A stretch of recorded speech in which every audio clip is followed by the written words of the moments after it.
Okay, everybody, welcome to episode 8 of Slash Cast. How's everybody doing today? As always, we are here with you. I'm Jim. I'm still Chevy. And basically what we're going to do for episode 8 is have an open discussion between us two. Off air, we're always talking about a lot of different horror topics, and we just keep talking and talking. I'm like, let's put that shit on the air. Movies in general. Yes. Stuff like that. So we have a few little topics we'll get into today, and then recap what we've done previously, and then we'll tell you what we have coming up. So, personally, I just want to say thanks for all you who have watched episodes 1 through 7 so far. Absolutely. Thank you very much. Definitely means a lot. We're just putting it out there. You know, like to see a good little following we already do have, and just want to keep it growing. So you guys appreciate what we're doing. And, yeah, you can go back and watch it on Slashcast on Facebook. It's in a playlist. Look at Slashcast episodes. Every episode's going to be on there. So you can go back and watch every one. It's nice to see that there are other people like us out there that just want to, BS about the movies and And for those horror in general. Those who are commenting, yes, thank you. Those thank who you are much. messaging us, thank you.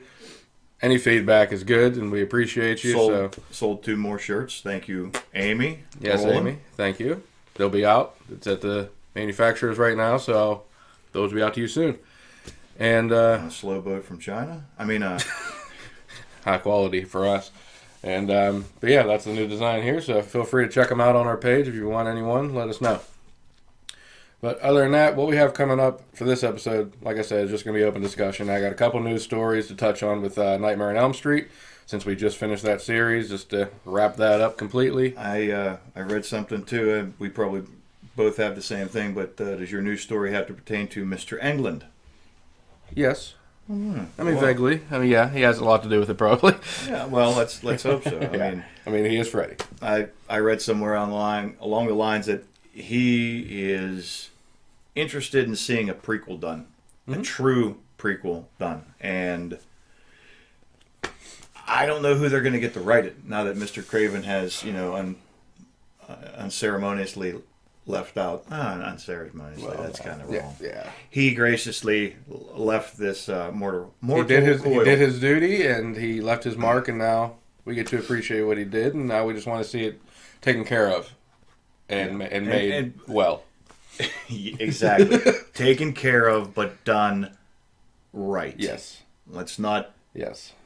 Let's not. We don't need it. Here. We don't need it. No, we definitely. But if you put something out there, have the quality it deserves. The perfect thing would be Hollywood, if you're listening, 2 fans possibly that could write and really do good for, the whole Elm Street series. That 2 fans that probably would possibly talk about the series, what was good, what was bad.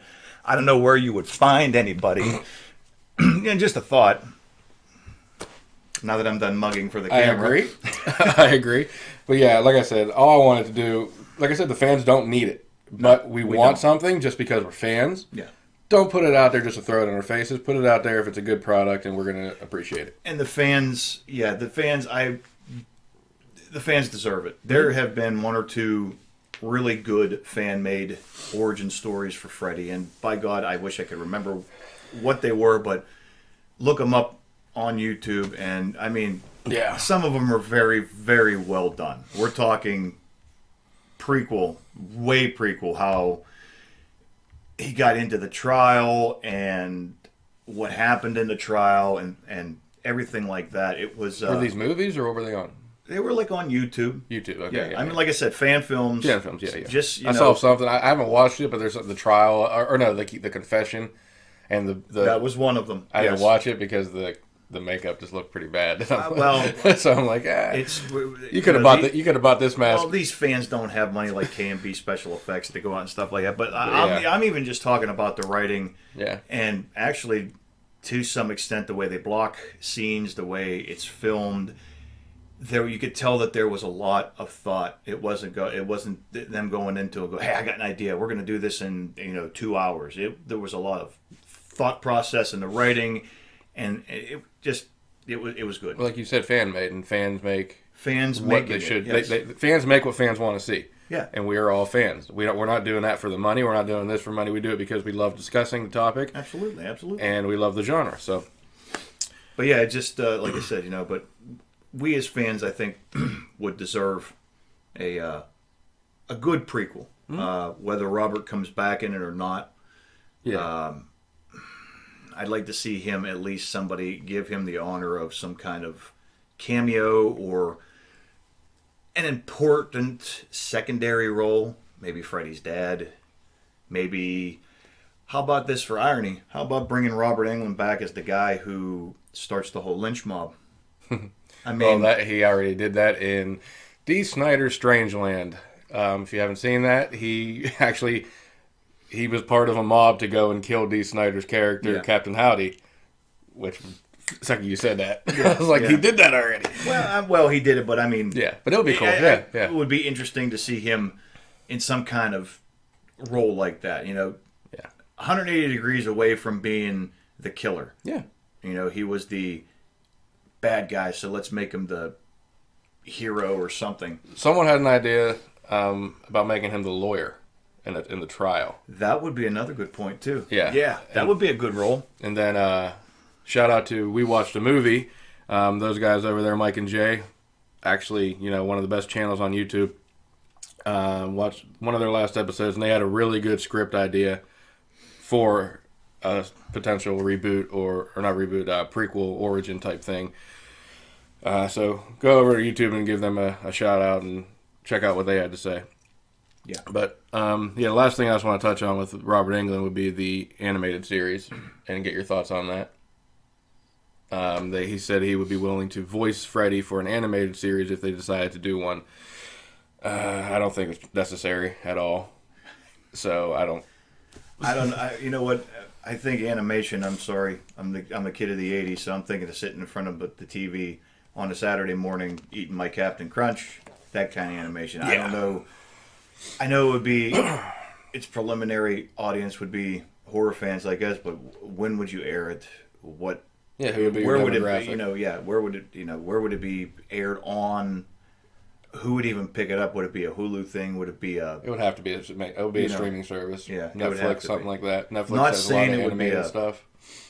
Bad idea, but It's impossible to make a cartoon scary, so I think it will turn out to be comical, and I don't think Freddy deserves that. yeah, I think I think if you go the animated route, I think you're just gonna try to shoehorn yourself into a corner where you're not going to get out of. Yeah. And it's not. I don't think it would work, but hey, I don't know. Oh, I agree. I don't think it needs to be made, so. Those are two stories about Freddy you can comment on, see what your feelings are on them, and you can find them on the internet. So look them up for yourself, more detail. So as far as the open discussion goes, let's see what we can get into here. Well, we basically kind of say slash cast, and we're into the slashers, but I mean horror in general, we both are into, and I like to get your opinion on what makes good horror. I'm talking horror as a whole. I mean, we're not just talking slashers. We're not talking like any one specific genre. I mean, what to you says a good horror movie? Script. Well, that's what I'm saying. That's where we get into the discussion. Is it's kind of impossible to lump every horror movie into the same category because they're not. The reason why I wanted this podcast, but because my favorite genre is slasher horror. Yeah. And I believe you should talk about something that you know a lot about. You shouldn't just get on the microphone to get on the microphone. My main knowledge is slashers, and that's what I can talk about for hours. But I love the whole horror in general. I mean, you can go from slashers to like movies like Insidious, Paranormal Activity. Those are horror movies, but Hereditary. they're completely not slashers. But they're horror movies. Yeah.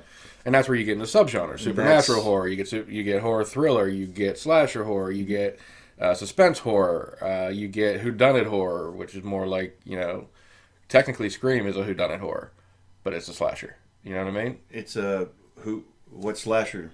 Who done it? Whodunit. Slasher. Yeah. Who slashed a? I don't know. But there are movies rambling. like the big these ones who who the killer is. Yeah. those are slasher horrors. But like I said, Scream. See, I even consider Jaws. Jaws is a horror movie because it. But to me, it's something that instills fear. Well, exactly. And anybody's horror can be completely different. Like right. a movie about snakes can be somebody's favorite horror movie, but to somebody who doesn't like snakes, that's not scary to them. I'm tired of these motherfucking snakes on this motherfucking plane. Never saw it. Sorry, I haven't either, and I can't bring myself to do it because I love Sammy Jackson. Never saw it. And he begged to be in that movie. And you know what? Everybody has to have a shit movie under their belt, and unfortunately, it had to be Samuel L. Jackson's shit movie that was so far in such a good career. But speaking of, you brought Jaws up, Samuel L. Jackson, he was also in Deep Blue Sea. Would you say that was a horror movie? Killer sharks. They kill people. Is that a horror movie? Yeah, I mean, you see, I have 3 rules, and this is from like when I was in college and everything. To me, what makes a good horror movie is what you do,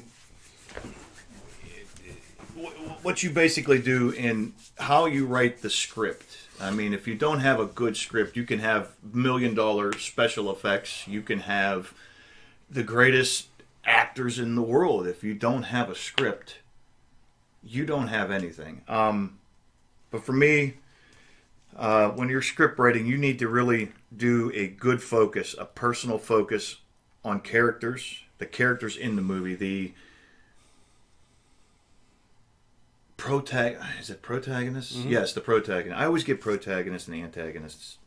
Protagonist is a good one. Yeah, the protagonists, you have to focus somewhat on your antagonist, your adversary, who is the bad guy, if you really want to break it down to it. And one of my favorite things, and the thing that is the most important to me, is you've got to keep the audience guessing at all times. And one of the first movies that pops into my head with this is the original Poltergeist, Gesundheit. Mm-hmm. The original Poltergeist, when it comes to getting into the personal focus on characters, I mean, the whole family.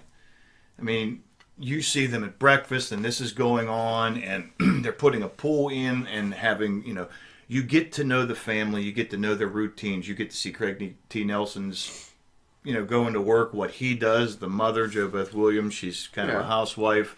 Yeah. The oldest daughter, the youngest daughter, they did good character development. After the movie, you kind of feel like they're like your next door neighbors. Yeah. The adversary being, basically the spiritual world.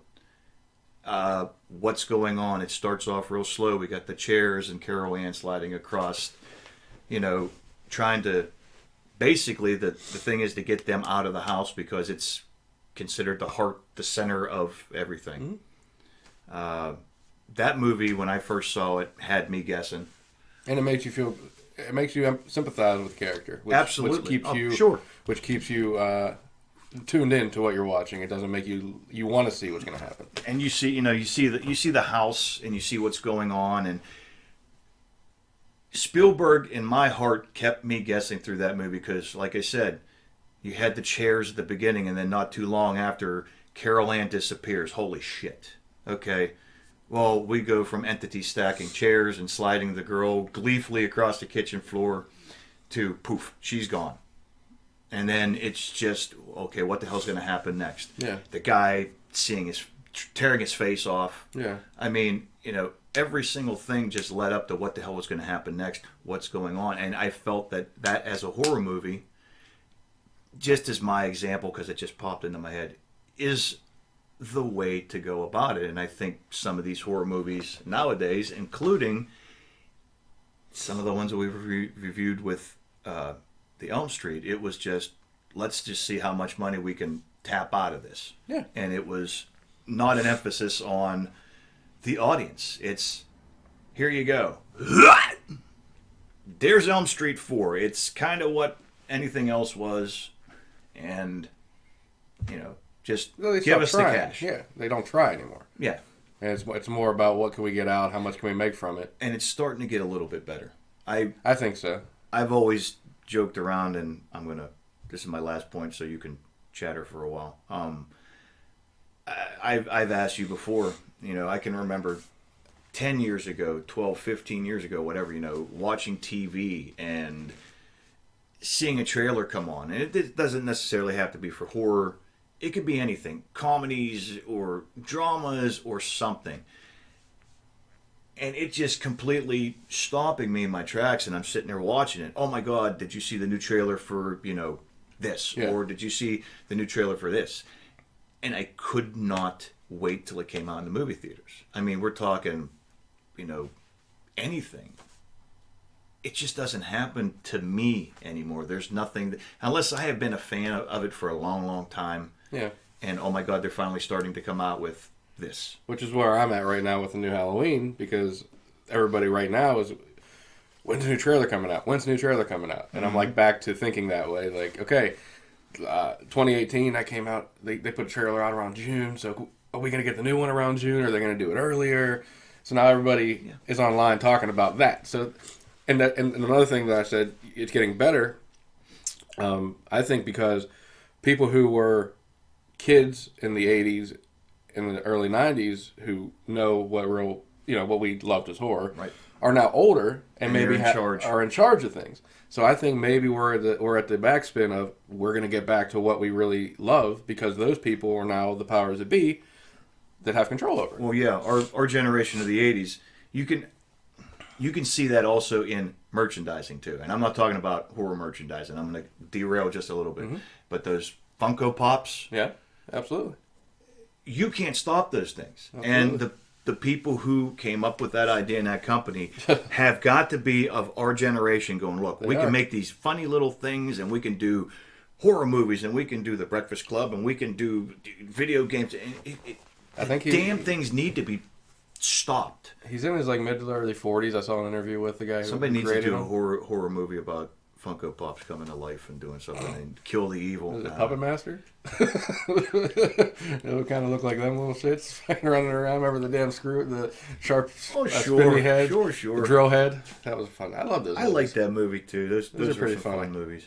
I mean, you knew watching them, this is going to be a funny ass movie to watch. But what else? I mean, but that's my personal opinion on what, whenever you to make a horror, and it doesn't make it suspense horror, supernatural horror, slasher horror, you have to have a script. Now, slashers, don't get me wrong, having a good script, but let's face it, slashers, we want to see the payoff, the kill. We want to see how it's going to happen.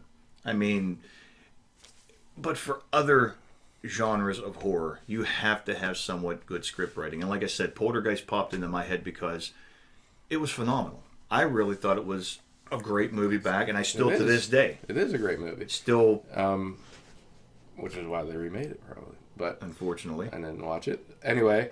But the one thing I want to say is the reason why I love horror so much is because compared to other genres, they have the unlimited subgenres.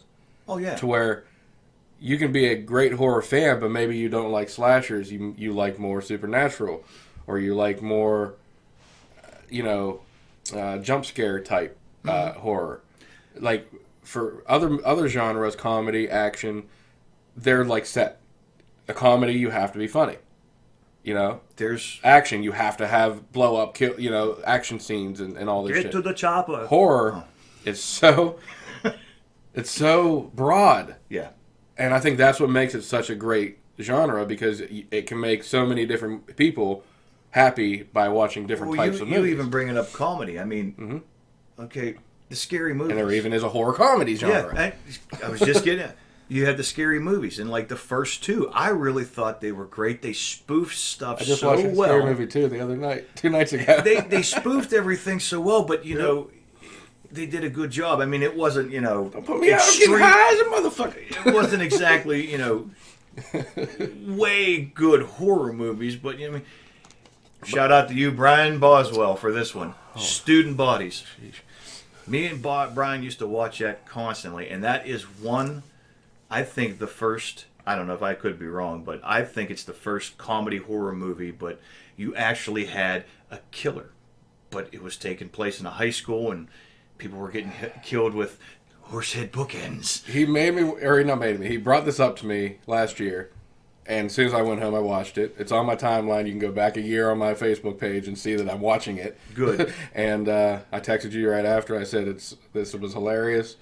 Which we can definitely absolutely do an episode on that movie. Yeah, it's a good. It's funny as shit. It's a comedy movie, but it is a well written comedy script. It's a slapstick horror. It's slapstick horror. I mean, people are getting killed. There, blood. You saw some blood and everything. Mm-hmm. You know, I mean, yeah. Granted, the big, tall, lanky janitor was pissing in a garbage can because the place used to be a bathroom. So, but take movies like Meatballs or Porky's and put a horror movie, put a killer on it, and it's kind of like those kind of exactly. movies. Yeah.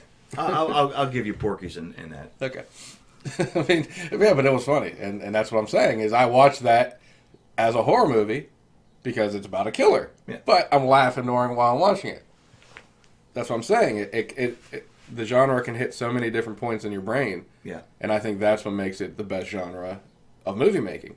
Because you can put so many different things into one movie and it still be a horror movie. But you can't do that with other genres. Not really. Gross Fest, the Pittsburgh area's hottest independent horror convention. Come to Gross Fest 3, July 25th and 26th at the George Washington Hotel at 60 South Main Street in Washington, PA. Guests include Drew Marvick, Billy Pond, Bill Oberst Jr., Aaron R. Ryan, Brooklyn Ewing, Jerry LaRue, Jack Shadow, Aura the Witch, and Elle Von Nock from Chiller Night Theater. Check out grossfest.com for our full list of guests, dates, location, and more. Don't miss Grossfest 3. So, I don't think you can. That's the way I think about horror. I mean, but like I said, slasher is just my favorite. Yeah.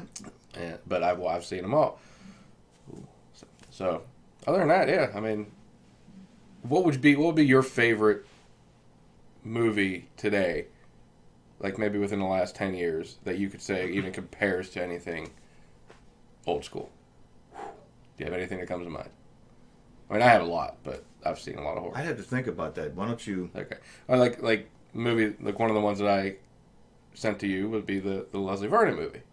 I think that's a great throwback to old horror because of how they reference all the old horror, but it still has comedy aspects in it.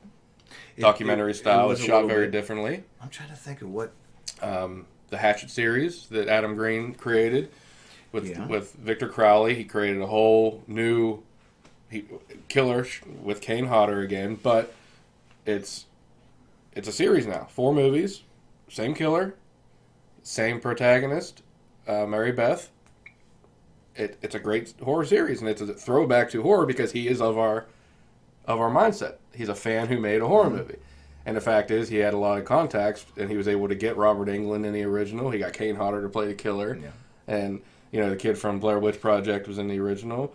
Danielle Harris is now the star. The last movie had, like, Felissa Rose in it and a whole bunch of other people, Sleepaway Camp. So, jeez. So, like I said, he created something that I think people of the 80s generation can actually watch and appreciate. And the kills are amazing. For some reason, what pops into my head, and basically because I can't really... That's what I want, instinct. See No Evil. Bingo. With Kane. Yes. From the WWE, or F or G, whatever it was. But you had your basic, I consider it a slasher / stalker. I mean, yeah, it was inside of an old hotel or whatever, but he was, kind of... Even a throwback to Saw. Well, maybe Saws too, but that's and that's torture horror. Exactly. I kind of liked the first one, but I really started liking the Saw series at number 2 because it was a little bit more of not just 2 guys locked in a room. Them kind of going around and everything, and plus, Cary Elwes couldn't reach his cell phone, but somebody throws a hacksaw to him, so he couldn't reach out and grab the cell phone with the hacksaw. We're going to cut my foot off. Sorry, I can't help it. It was in the script. I know. Don't steal. That's my gimmick. That's a show gimmick. Yeah, but, I really like See No Evil. I mean, number 1, Glenn Jacob. Or Jacobs. Is it Jacobs? Is it? Anyways, the guy who... is now a mayor apparently, but he played the wrestler, or he was a wrestler. He played the character of Kane, the Undertaker's brother. His size, his intimidating just look, stand, and everything. The bald head, the different colored eyes, coming up and trying to pluck everything out of your head. That actually, there was a couple shots in that movie that made me go, "Ooh, damn!" I mean, the hook through the bottom of the jaw, and plus he's a killer that you can kind of feel sorry for at a point in the movie too. well, yeah, he was abused.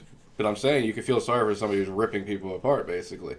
That's something that horror does that I appreciate. Yeah. And they did in that movie. Yeah. And you haven't seen a sequel yet, right? Not yet. I recommend it. Watch that, and we can do one on those two. But I enjoy those series too. But yeah, for me, like I won't even go into anything like the Devil's Rejects or stuff like that because I know it's Rob Zombie's. We're gonna have a Halloween or a Rob Zombie's a sore spot with both of us, and it's not because of his imagination and his directing and his vision. But we will have a Rob Zombie retrospective episode. And yes, we will. We'll see how far that goes or how long that goes. 10 minutes and 13 seconds. Yeah, but it's going to be something, so we won't get too far into him right now. But I mean, even, some of the, when I saw trailers for The Devil's Rejects, I might have to reiterate my statement, but I couldn't wait to see it because I wanted to see what was next from House of a Thousand Corpses. He delivered. To me, he delivered. Half and half. I'm still teetering on the fence, but just I kind of like the way he made the good guy into the bad guys, and you had the Mad Dog Killers and the Butchers, and they're on the run, and they actually find themselves under the boot of somebody that's more sadistic than them. Yes, it's probably been used before, but I can't help it. I really do like Devil's Rejects. Okay, and one quick thought on that would be, you saw it as good people turning bad, bad people turning good type thing? No. I wouldn't say. I would say somebody that the cop, you see him finally, the cheese completely has gone off of his Ritz cracker, it's on the floor, and the dog's licking it. And it starts whenever he kills Mother Firefly. Hello, tongue twister. Yes. And he just sinks into a level that's completely on the Firefly family level, if not worse. I mean, he's got Otis nailed to a chair through his hands, sets the place on fire, hits Spaulding with the, cattle prod? He turned into something that normally a police officer wouldn't be that sadistic. He had a personal vendetta against them. Yeah. I might be looking too deep into it. Well, that's the thing is you took it that way, but the way I watched it was him strictly avenging the death of his brother, as well as how these people were killing innocent girls. So when you are in a point of authority, like he is, and you're in the way Rob Zombie makes his movies in the 70s era, Texas, it's pretty much lawless area, know. So at that point, he's probably like, his mind has all these images in it that he didn't sign up for, basically, but now he has to deal with, and he has these people who are sadistic, and he knows the only way to get to them is to be sadistic too. And the start of that was the whole dream with seeing his brother. Exactly. Mother painted a rose on me. That's great. I want these fuckers dead. Yeah. So he already is, and I can probably imagine feeling that way too. So yeah, I mean, I thought he was always the good person in that movie, despite having to turn. Not saying that he turned evil. It was just like he went like this with his hat. Yeah. Okay, now he's bad. Now, if he would have survived, it would have been interesting to see, would it have tainted his police work, or would it have been, that's it, it was a one-shot. Something that we'll never see because Tiny went... Yeah, and I wouldn't have wanted to see him live because it would always in the back of my head, like, okay, now he's living a normal life. Like, it wouldn't have been a good... No, it wouldn't have worked. I seriously think something in his mind snapped, and that was it. I think he... Oh, he was off, yeah. The badge was gone, this and, Absolutely. So, we'll get more into that later on in the series, but we always talk about horror and we always talk about genres. We always talk about, for some reason, we always go back to Rob Zombie, and I hate. We always end up talking about Rob Zombie. Lastly, I'll basically just say, if you had to pick, we have the Halloweens coming out now, but if you had to pick a franchise to be rebooted completely, which would it be? Me? Yes. Define rebooted completely. Completely to where you could watch it and go in with a clear mindset of this is what the character is now. I hate questions like this because, okay, just for an example, if we were going to reboot A Nightmare on Elm Street, don't say Jackie Earle Haley. No. If we were going to start over again, I don't know where you would start. I mean, the first 1984's version of it is so and that's not even what I'm burned saying, into my mind. But I mean, not even an idea of how to do it, but which would you actually think in your mind I would give a chance if they try to? Is there any?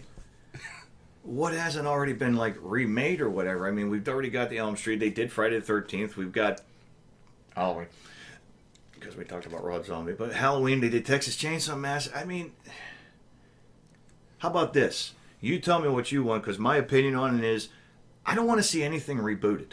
Okay, I mean, I want to see fresh ideas. I don't want to see somebody's take on. Well, okay, we're gonna try to reimagine Nightmare on Elm Street, but Freddy's gonna have, instead of the claw hand, he's gonna use a dildo. That's a Triple X version. Well, it doesn't make a difference. I don't know why dildo came to my mind first, but it doesn't make. You change something completely about it, and it just I want to see fresh ideas. I don't want to see somebody else playing something that's already been done good in the time it was released. Yeah. I mean, call me crazy or anything like that. Yeah, I would love to see a throwback to the original Friday the 13th. I would like to see them, not follow the original script by letter, but okay, let's follow it along. Here's the camp. We're going to reopen it. Oh, there's the stigma about it, and not show who the killer is until the very end. Have those handheld cameras. There's the bush. Looking in the bush, so it looked like the eyes of Pamela Voorhees. That was something that will always stick out in my mind about the film. It was always, the killer's point of view. You don't know who it was until the very end, until, she comes in. Oh my God, what's going on? She turns. Now you know who it is. Yeah. I really like that. If they would keep maybe filming it that way. Maybe not something, like I said, not shot for shot, not word for word, but let's keep it somewhat to what the original is, but not completely go completely. Hey, it's Friday the 13th. We're here at the anywhere that's not a sleepaway camp or a camp for kids. You name it. We're on the moon. We're don't go to space again. We're up in the Ozarks. Trying to save the forests or something or whatever and all that. 30 Days a Night in Alaska style. Yeah, make Jason in the snow. Yeah. That's what I think. Well, one idea, Friday the 13th would be cool because there's one story that has been talked about for years and not made yet, which would be the addition of his dad, Elias Voorhees, who is a character. It's a character. He's in a comic book series, and people know who he is. And he's never been put on film yet. And we have no idea who he is or what his story was and what his relationship with Jason was like. He liked to hit it and get it. But I'm just saying, that's a character that we haven't been told about yet. And if somebody really wanted to make something new, that's one way to go with that it. Could be that I would be open for that. That'd be kind of interesting to see. Yeah. So and how to do it origin wise to make it you couldn't. It has to be put back. You have to put it back in that time frame. Right. But that's a whole movie in itself. If we had a movie about Pamela, why couldn't we have another one about the dad? There you have it. And really, he was a mama's boy, but boys are usually molded by their relationships with their fathers, statistically, and it's just, I think it would be a good way to say, oh, this is why Jason turned out how he did. It would make a little bit more sense than to just say he was just coming after people because his mom got killed. Yeah, he watched his mother's beheading. So we were never given that story. I think it's a fresh way to look at it. If you wanted to bring Jason or even the Friday the 13th series back, I think that's a good jumping off point. I mean, and sitting here while what could you do to like even reimagine like something as iconic as the Texas Chainsaw Massacre? I think that's the one that's actually most open to being made something different because they're, aside from the original, which all was a cannibalistic family killing people, the sequels were so different that each movie is pretty much its own movie. Yeah. And that's probably the only series that people can watch a new one and never care about the previous movies. Except for what? All right. except for New Generation. Yeah, that was Next Generation, maybe whatever it was. Yeah. But yeah, the Texas Chainsaw Massacre, like you said, it's once again it's a simple script. Yeah. I mean, you've got the cannibalistic family, and does it follow like those 3 points that I don't want to say I came up with, but that I could see. I mean, you get some good knowledge and character development even for the late 70s about the kids in the van. I mean, mm-hmm. I can never remember the jack-off's name in the fucking wheelchair.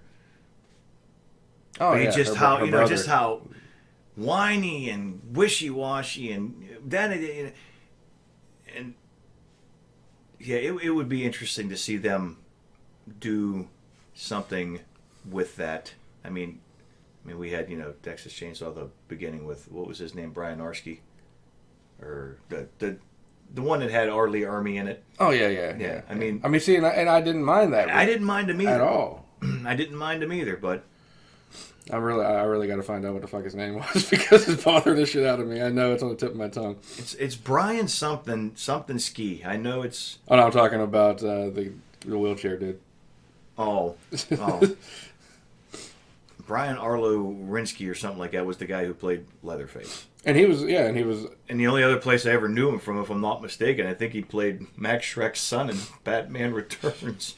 Franklin. Yes. That was it. Paul A. Partain. Sorry, I didn't mean to make you do. No, I wanted to find. It was in my mind because I just watched it a couple weeks ago, I always remember little shit like that. And that was just not coming out. Yeah. But yeah, the remakes of those I did not mind. R. Lee Ermey being in it was fun as shit. Oh my!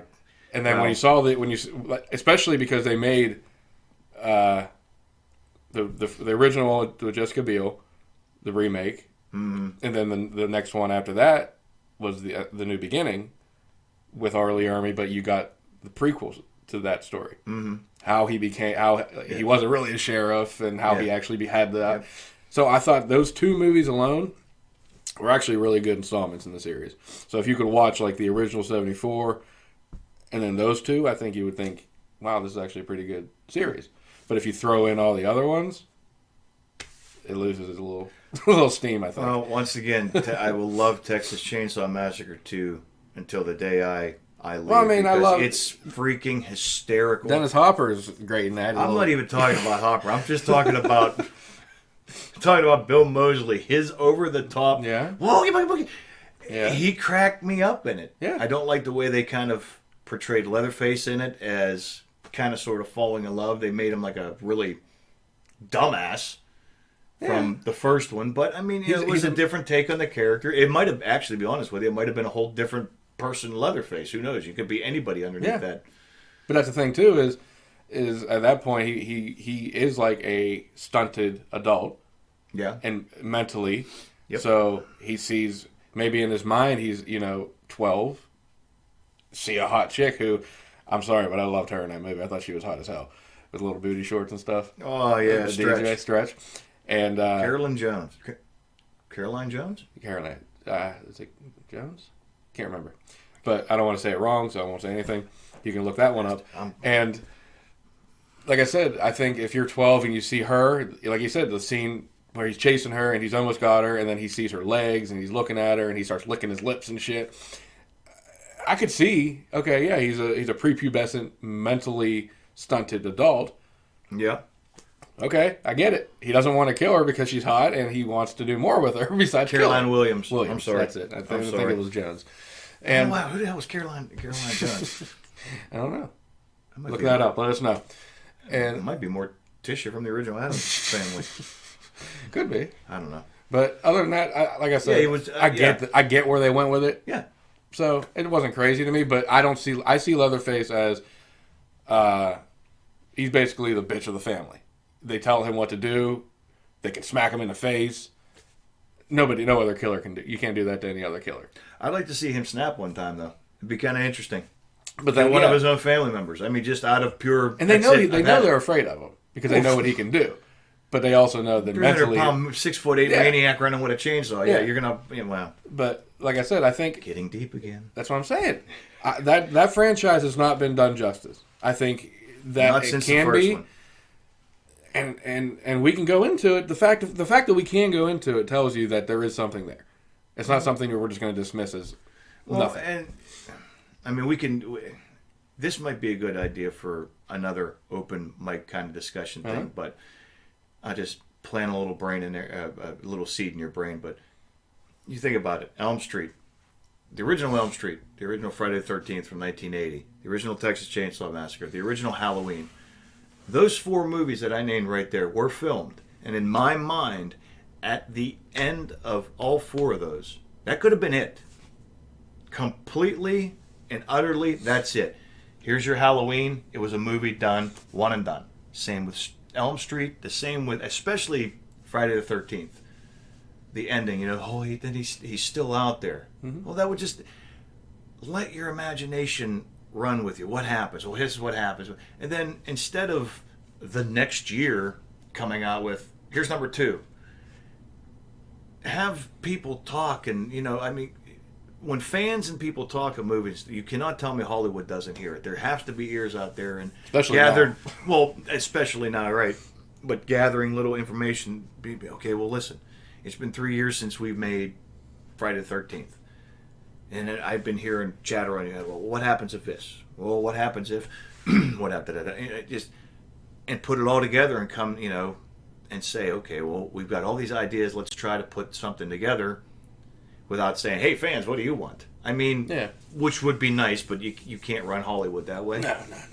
Well, fans think they do, or they can, but they just can't do that. You can say what you want to the people, but they're only going to do what they think will make them money. It is what it is. Right.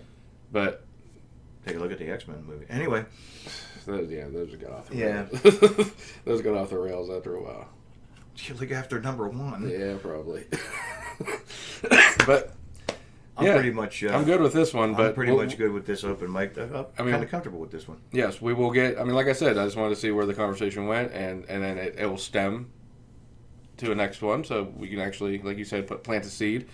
And you guys out there too, if you want to comment, give us some feedback. What would you guys like to see an open discussion on? I mean, I'd like to get some ideas, put them in a hat, have that hat sitting right here. If you can, you can't see it, and go okay. And our open discussion for this time is why was Freddy's hat brown? And by God, we'll do our best to figure out why. Because that's what was on sale at JCPenney's, whatever. I mean, but we want to hear from you guys. Come on. I'm not trying to, beat a dead horse here, but oh no, we are. We want. Yeah. Okay, I'm beating a dead horse too. Give us comments. Give us feedback. We're here for your guys', I guess, entertainment. Are you not entertained? We're here for our entertainment. Well, ours too. But we also are you not entertained? I'm very entertained. How about me? Are you? I guess. I don't know. I can never tell if you are or not. I'm good. To be honest with you. I'm entertained. But, yeah, we put this online for you guys. We could be sitting here. We could talk all by ourselves all we want, but we wanted to get your views on what we talk about because we think are good topics, and we think because of the horror genre creating such a big fan base and loyal fan base, that hopefully somebody, a lot of you would get on and give us a lot of your ideas and thoughts. And and what movies you want to hear about or what topics you want to hear about. We're open to whatever, which was the point of this. We will just talk, and we can fill an hour with just bullshit. So, other than that, So can I. I'm good. So I'm pretty much good too. basically want to lead into, we have our special episode 9 coming up for Friday the 13th. Gee, I wonder what we're going to discuss. Killer clowns from outer space. Yeah, probably. And we'll touch on something. We'll touch on something weird. But, yeah, if you have any ideas for the Friday the 13th episode, let us know. Yeah. But that'll be coming out Friday. So we also have another commercial ad we're going to play for you during that episode. So make sure you follow the page. Even if you don't want to like it, follow it so you know when a new episode drops on Friday. So you can celebrate with us. Yeah. So other than that, I'm good. Thank you for the open discussion. I appreciate that. And Thank you, until sir. next time, this was Slashcast. I was Jim, I'm still Chevy. and we'll see you next time. See you guys.